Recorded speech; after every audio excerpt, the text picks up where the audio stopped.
Assalamualaikum warahmatullahi wabarakatuh. Waalaikumsalam warahmatullahi wabarakatuh. Alhamdulillah wa syukurillah. Pada kesempatan ini tentunya kita sangat bersyukur ya kepada Allah Subhanahu wa taala, kita masih diberikan waktu lagi.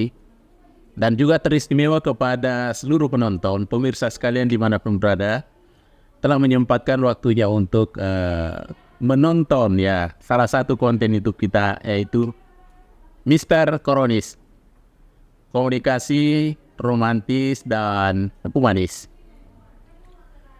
Baik para pemirsa sekalian, tentunya selalu saya menyampaikan bahwa konten kita ini adalah selalu membicarakan tentang fenomena-fenomena komunikasi. Baik yang sifatnya individual, sifatnya kelompok, dan tentunya yang sifatnya juga dalam halayak atau dalam ruang lingkup yang paling besar. Baik para pemirsa sekalian, tentunya konten ini tidak pernah lepas dari konten-konten yang isinya bersekitar pada persoalan komunikasi. Pada kesempatan ini hadirin sekalian, kita akan berbicara lagi di seputar komunikasi, yaitu komunikasi organisasi. Ya, beliau ini sudah ada pakarnya di hadapan saya. Ya, beliau tentunya backgroundnya adalah bagian dari komunikasi organisasi.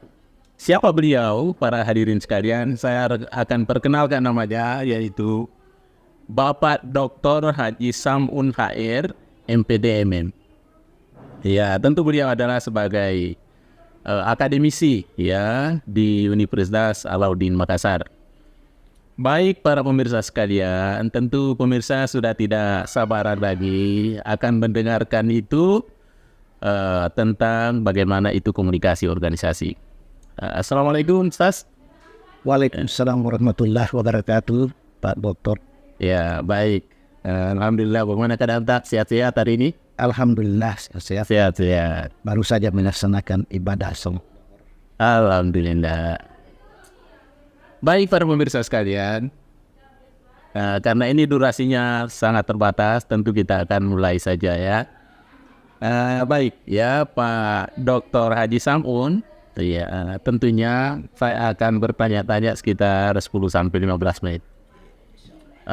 Yang pertama tentunya pertanyaannya bahwa terkait dengan persoalan komunikasi organisasi. Pertanyaan saya adalah sejauh mana sih pentingnya komunikasi organisasi itu? Apakah sesuatu yang penting atau penting sekali ya? Tapi silakan. Ya, terima kasih Pak Dr. Arham sementara memandu acara dan dia menahkan ke saya. Satu pertanyaan yang sangat menarik.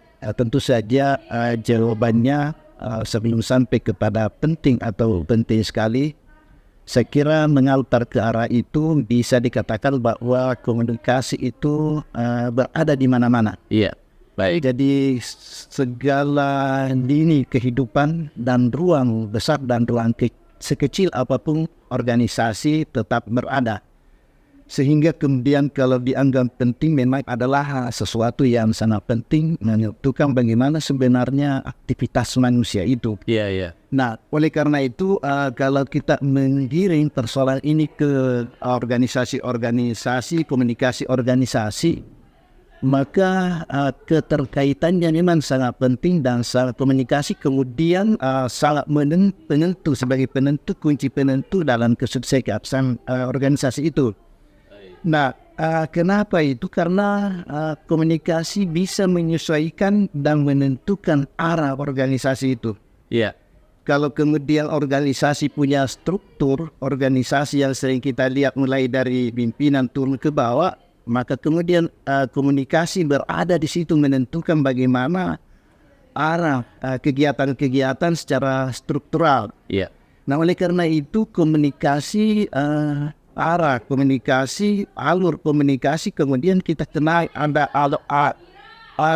arus turun, kemudian ada komunikasi dari bawah ke atas. Nah, yang dari atas ke bawah ini sebenarnya ini sangat penting. Kenapa penting? Karena yang bersifat kebijakan-kebijakan. Apa yang seharusnya kemudian panduan-panduan kerja yang bersifat penyampaian dan semacamnya yang akan dilaksanakan oleh seluruh sumber daya manusia yang berada pada jenjang-jenjang dan semua lini organisasi itu ditentukan oleh bagaimana arus komunikasi dari atas. Baik, Pak Dr. Haji Samun. Jadi apa yang kita maksudkan organisasi di sini ya? Iya, barangkali. Ya sebelum ke sana barangkali saya lengkapi dulu ini.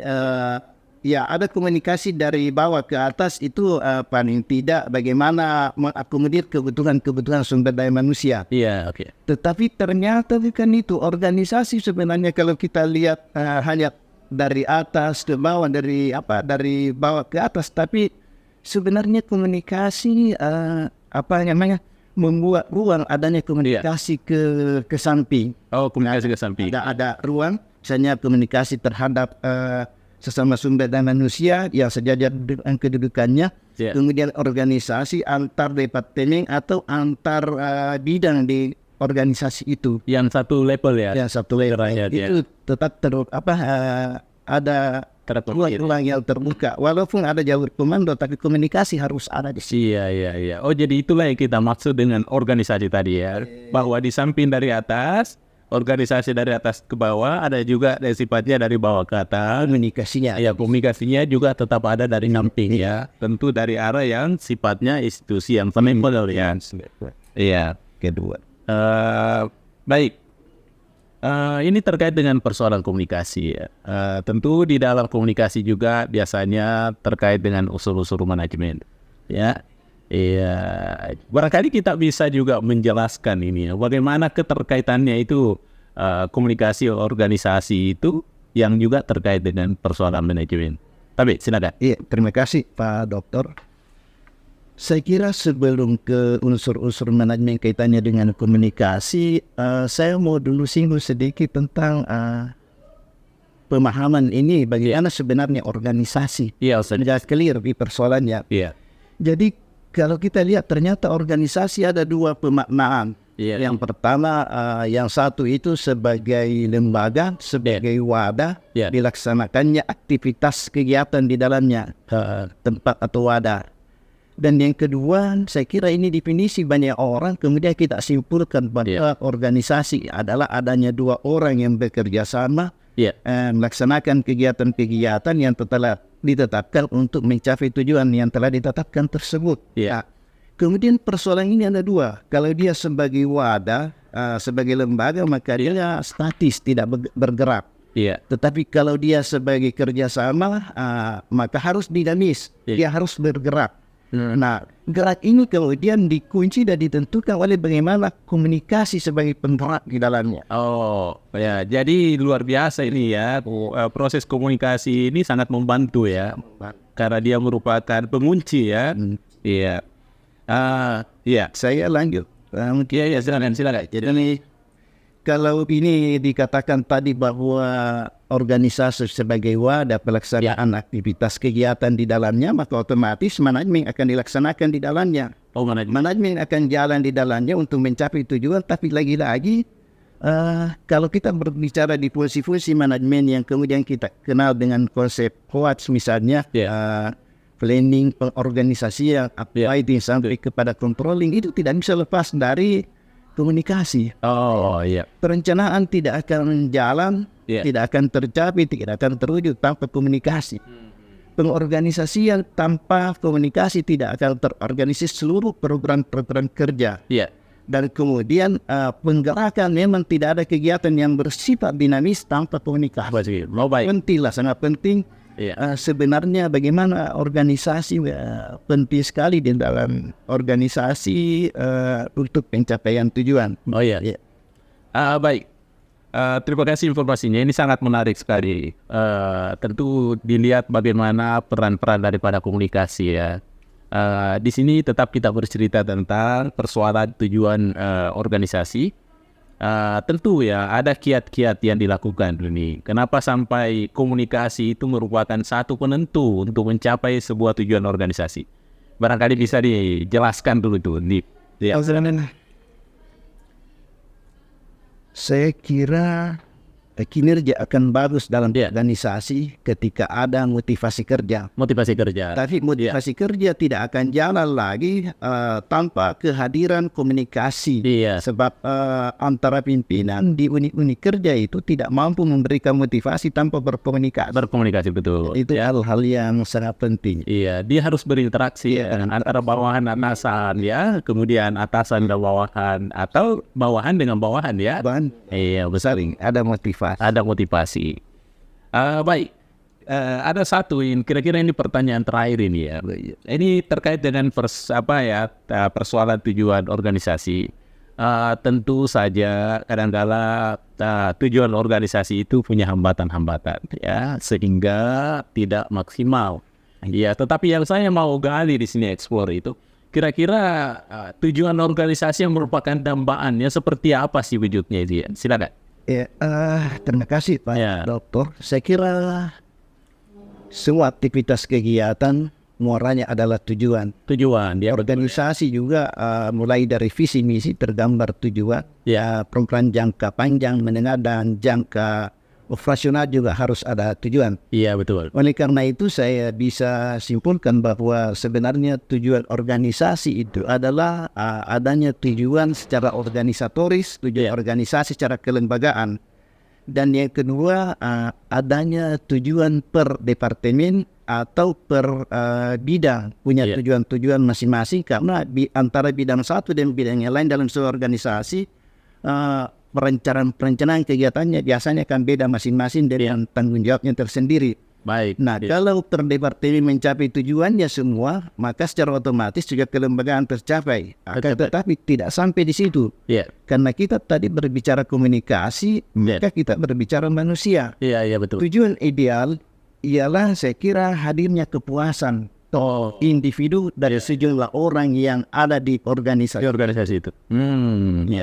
Ada capaian organisasi secara keseluruhan kelembagaan, tetapi tujuan yang idealkan ketika ada kepuasan ada individu yang melaksanakan program-program kegiatan itu yang terdorong akibat karena adanya motivasi. Baik. Dan komunikasi. Baik, para pemirsa sekalian, ya rupanya peran komunikasi dalam pencapaian tujuan organisasi memang sangat sangat vital ya. Ya, oleh karena itu apa yang menjadi harapan-harapan daripada tujuan organisasi ujung-ujungnya adalah sebuah kepuasan. Kepuasan secara individual, kepuasan secara kelompok, tentunya yang terlibat di dalam sebuah organisasi itu. Baik para pemirsa sekalian, ini sangat menarik ini ya pembahasan kita dengan Bapak Dr. Haji Samun ya, karena beliau pakarnya ini ya tentang komunikasi organisasi. Baik, terakhir sekali ini pertanyaan terakhir karena waktu kita sangat terbatas. Kira-kira apa yang menjadi kata kunci daripada komunikasi organisasi ini? Iya, sekalian menjadi penutup kita pada kesempatan ini. Silakan. Kata kuncinya adalah para pemirsa bahwa organisasi tidak bisa jalan dengan baik tanpa komunikasi di dalamnya. Karena sesungguhnya organisasi itu ditentukan adanya 2 orang atau lebih. Karena itu kalau komunikasi bagus, maka organisasi akan berjalan dengan bagus, berdasarkan sumber daya manusia di dalamnya, tanpa hambatan apapun sampai mencapai tujuan itu. Pesan ini saya akan kunci dengan sebuah ringkasan tulisan yang pernah saya tulis dalam bentuk puisi. Oke, baik. Saya akan bacakan, ada catatannya. Deburan ombak bersorak gembira. Baik, catat. Hembusan angin melantungkan suara merdu. Cakep. Menyertai perjalanan menuju dermaga. Cakep. Walau tanpa akan turun hujan di hulu. Mantap. Tak akan berpengaruh sampai di muara. Sangat. Sekian datar. Baik para pemirsa sekalian, yang menarik sekali berbincang kita pada hari ini terkait dengan komunikasi organisasi. Dan beliau menutupnya dengan sebuah pantun ya, itu sangat menarik sekali, jadi sangat puitis sekali.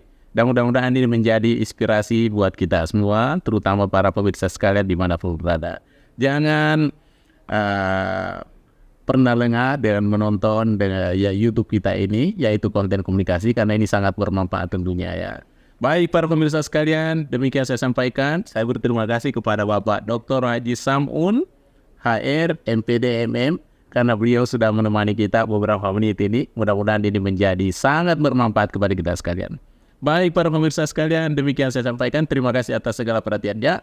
Mr. Koronis, komunikasi romantis dan humanis. Baik, demikian saya sampaikan. Terima kasih. Insya Allah kita ketemu di channel-channel berikutnya tentunya lebih menarik. Mr. Koronis, Assalamualaikum warahmatullahi wabarakatuh. Halo guys.